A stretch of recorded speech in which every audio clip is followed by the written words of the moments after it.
안녕하세요 여러분들 반갑습니다. 실전 투자 대회 여러 번 우승한 진짜 슈퍼개미 주식 트레이더입니다. 자, 글로벌 시장이 좋지가 않아요. 여러분들께서 지금 조정을 주면 매수 기회다 이렇게 생각하실 수가 있는데 저는 좀 다릅니다. 만약에 투자를 하시더라도 지금 시장의 상황을 좀 보셔야 될 것 같다는 생각이 들어요. 왜냐하면 여러분들께 우리 지금 멤버십에 제가 이제 좋은 종목들을 많이 올려드리곤 했는데 이 영상들을 만들면서 여러분들께 멤버십도 이런 부분을 경계를 해야 된다 설명을 드린 바가 있었어요. 3일 전에는 미국 폭락 가능성 분명히 말씀드립니다 라고 했고요. 6일 전, 그러니까 일주일 전에도 미증시 경계 시그널 폭락 가능성 발생 공부를 했어요. 그리고 트럼프 관세 폭탄 한국 피할 수 있을까? 부정적인 그런 분위기. 그리고 3주 전에도 미국 관세 전쟁이 금융위기 단초가 될 수 있는 이유, 이런 영상을 올려드렸습니다. 왜 그러냐면요, 보통 이렇게 시장이 막 올라가고 있는 상황에 이런 공부를 해드리면 진짜 기분이 나쁠 수가 있거든요. 그런데 그거는 제가 이 썸네일을 여러분들께 이렇게 해서 뭐 조회수를 올리겠다 그런 개념보다도 진짜 지금 시장에 대한 그 흐름을 우리가 이해를 해야 수익을 낼 수가 있거든요. 지금 시장이 좋은 게 없습니다. 왜냐면 여러분들도 아시다시피 캐나다 멕시코 관세 내일부터 부과한다라고 했어요. 트럼프 발언으로 인해서. 그래서 미증시가 급락을 했어요. 이거 왜 그럴까요? 제가 여러분들께 지난번에 공부를 해드렸는데, 자 보시면 물건 A가 100만 원인데 관세를 10% 붙여요. 그럼 얼마예요? 이거 110만 원이잖아요. 그럼 110만 원에 누가 사요? 소비자가 사요. 근데 지금 금리 인상 때도 소비가 나쁘지 않았죠. 인플레이션이 계속, 소비가 많으면 인플레이션이 일어나잖아요. 그러면서 이렇게 상승하는 모습을 좀 보여주다가 지금 소비 지수도 내려가고 있고 실업 지수도 지금 내려가고 있는 상황에서 소비할 수 있는 그 지수 이렇게 가격이 올라가면요, 소비는 당연히 줄어들 수밖에 없어요. 그럼 여기에서 소비가 줄어든다? 그럼 뭘로 우리가 해석할 수 있을까요? 경기 둔화입니다. 보통 우리 경제는 생산 그리고 소비, 이런 부분이 서로 균형이 맞아야 되는데 생산이 과열됐는데 소비가 낮아진다? 그럼 기업 어떻게 돼요? 기업 실적? 낮아지는 거죠. 이런 부분이 지금 우리 시장에 어려움을 줄 수밖에 없는 그런 모습이다라고 볼 수 있는 거예요. 자, 4일 전 기사인데요. 15분 안에 짐싸 미국 실업수당 청구 급증, 이런 이야기가 나옵니다. 자, 미증시 빅쇼트 전주인가? 자, 그 전에 우리가 공부한 이유를 보면 시장이 호재에 반응 안 하고 악재에 반응한다, 가볍게 시작을 해서 지금 시장에 어려움들이 생겨요. 근데 물론 우리나라 이제 코스닥 지수인데, 코스닥 지수가 최근에 좀 상승을 해주다가 눌리는 모습을 보여줬죠. 현 구간에는 기술적 반등 구간이기 때문에 현 구간에서 계속 하락할 것이다가 아니라 여기에서 반등을 어떻게 성공하느냐도 중요합니다. 반등을 제대로 성공해 준다면 좋은 흐름을 보여줄 수 있겠죠. 그러려면 어떻게 돼야 될까요? 관세에 대한 문제가 해결이 돼야 돼요. 주봉, 월봉, 이런 모습들을 보더라도 그래도 아직까지는 살아날 가능성이 여지는 일부 있다. 그런데 이걸 하락할 것이다, 상승할 것이다, 두 가지를 가지고 선택을 한다라고 하면 지금은 하루 이틀을 좀 보면서 포지션을 정하는 건 어떨까. 그리고 여러분들은 또 이제 초보이고 개인 투자자잖아요. 그러다 보면 종목들이 물릴 수가 있고, 그러다 보면 상승할 때 강한 종목들을 위주로 상승할 때요, 여러분들은 물린 종목으로 인해서 수익을 확정질 수 없는 그런 실수를 반복할 수가 있어요. 또 염려하는 부분은 뭐냐면요, 이 트럼프에 대한 관세 정책 때문에 스태그플레이션에 대한 우려가 생기는 거죠. 빚에 대한 복수. 최근에 여러분들 보면 시장이 왜 이렇게 빠진다라고 생각하세요? 경제 위기, 그리고 이제 경기 둔화, 방금 앞전에 설명을 드렸죠. 최근에 인플레이션, 이 모든 것들이 어떻게 보면 빚, 부채로 인해서 발생이 된 거예요. 그러니까 아까 제가 이제 그 글 썸네일을 보여드린 이유도 빚의 역습이 시작됐다라는 것은 우리가 이제 영끌이라든지 빚을 통해서 자산을 늘렸는데 그럼 반대되는 행위, 반대되는 흐름들, 그러니까 모든 게 사이클이라는 게 있어요. 경제도 마찬가지입니다.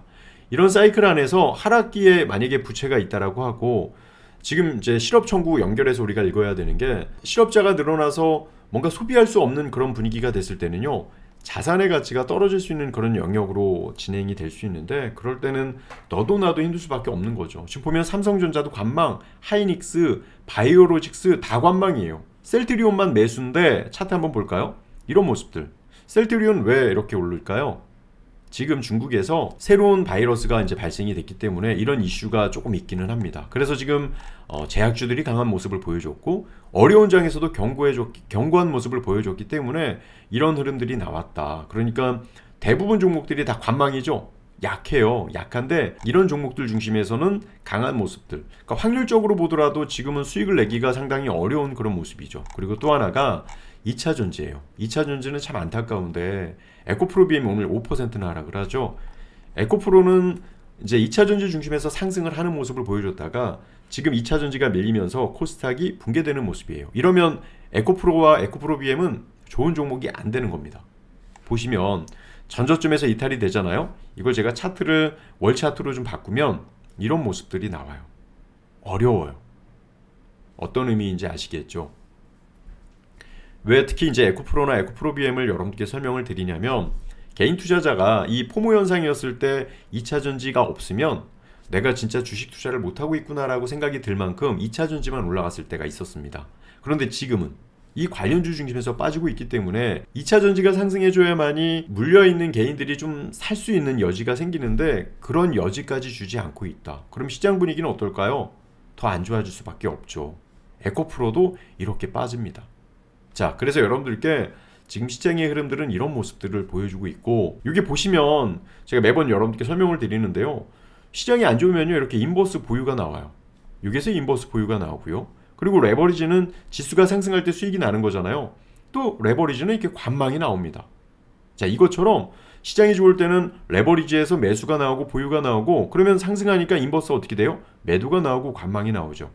이 지그재그 매매를 통해서 롱숏 매매를 진행을 하는 거예요. 그러니까 저희는 하락장에서도 전혀 두렵지 않고 지금 함께하고 있는 곳에서도 너무나 편하게 체크를 하고 있습니다. 공부방 회원 전용에서 하는 이 부분은 월급처럼 또는 연금처럼 받을 수 있는 방법이 없을까라고 생각해낸 게, 지수가 상승하면 그대로 수익을 내고요. 지수가 하락하면요, 또 그만큼 또 수익을 낼 수 있는 게 있습니다. 롱숏이라고 표현을 하고, 이거를 분석하고 이거를 연구를 하면서 저는 여기에 모든 진리가 다 있다라고 생각을 한 거죠.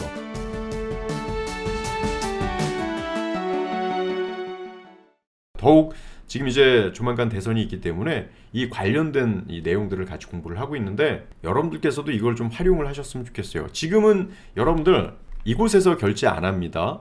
한국경제TV와 협업을 지금 하고 있어서요, 이쪽 말고 한국경제TV를 통해서 결제를 하셔야 되는데, 궁금하신 분들은 이곳으로 문자를 주시면 됩니다. 코스닥도 이렇게 대부분 종목이 관망인 모습을 보면 시장 분위기는 무겁다. 그래서 여러분들께서도 뭔가 투자를 하실 때 무리하기보다는 여기서 기술적 반등이 나오고 반등할 수도 있잖아요. 근데 그러기 위해서는 하루 이틀 좀 볼 필요가 있으니까 무리한 투자보다, 또는 지금 조정을 줄 때 더 사야 된다 이런 마음보다도 돌아서는 거 확인하고, 돌아서지 않으면 제가 하나 말씀드려 볼게요. 지금 시장이요, 미증시는 무조건 사는 오른다라고 생각을 해서 이 고점에 엄청 매수하는 서학개미들이 많아요. 그런데 파동 중에 보면요, 상승했던 그 연수와 횡보했던 연수가 좀 다르거든요. 만약에 지금 상승했던 이 포인트가 산이 높다라고 평가가 시장에서 이루어진다라고 하면요, 골도 깊을 거예요. 그래서 이런 부분을 여러분들이 참고하시고, 좀 높죠? S&P 500도 반도체는 먼저 조정 줬잖아요. 지금 엔비디아나 반도체 AI가 글로벌 시장을 이끌어왔기 때문에 먼저 조정을 줬고, 다우지수도 이런 모습들. 만약에 이게 고점이다라고 생각이 이제 시장에서 평가를 받는다라고 하면 꽤 오랜 동안 좀 어려움이 있을 수 있습니다. 저희는 하락할 때 또 그에 따른 ETF 매매를 통해서 함께하고 계신 분들하고 좀 편안하게 매매를 하고 있는데요. 무조건 상승한다고 생각하지 마시고요. 하락할 수도 있구나. 하락할 땐 이렇게 투자할 수 있구나라는 걸 유연하게 생각하셔서 여러분들의 자산을 한번 지켜보시길 바라겠습니다. 자, 오늘 이렇게 한번 공부하도록 하고, 좋은 이야기 가지고 공부를 해야 되는데 요즘 좋은 내용이 없어요. 저는 부동산도 지금은 버블이다라고 생각을 하거든요. 지금 투자자들의 인식에서는 오늘보다 내일 계속 올라가고 있으니까, 그리고 그동안에 올라왔으니까 더 올라가겠지 하고 사는 그런 힘들이 좀 남아있기는 한데, 어느 순간에는 이게 좀 무리가 될 수도 있겠구나라는 평가를 받을 시점이 있을 거라고 생각을 합니다. 왜냐하면 자산 가치는요, 예를 들어 주식이나 가상화폐가 꺾이는데 부동산만 오르지 않아요. 속도와 시작과 끝점이 다를 뿐이지, 자산 가치는요, 가치 인플레이션을 통해서 성장을 했다가 같이 무너지기도 합니다. 그래서 이런 부분을 좀 체크를 하면서 하락할 때는 어떻게 수익을 내야 되는지에 대한 고민도 같이 해보시길 바라겠습니다. 자, 오늘 공부하신다고 수고하셨고, 우리에게 롱숏이 있으니까 기회는 늘 열려있다는 거 여러분들 참고해 보시길 바랄게요. 자, 공부하신다고 수고하셨습니다. 감사합니다.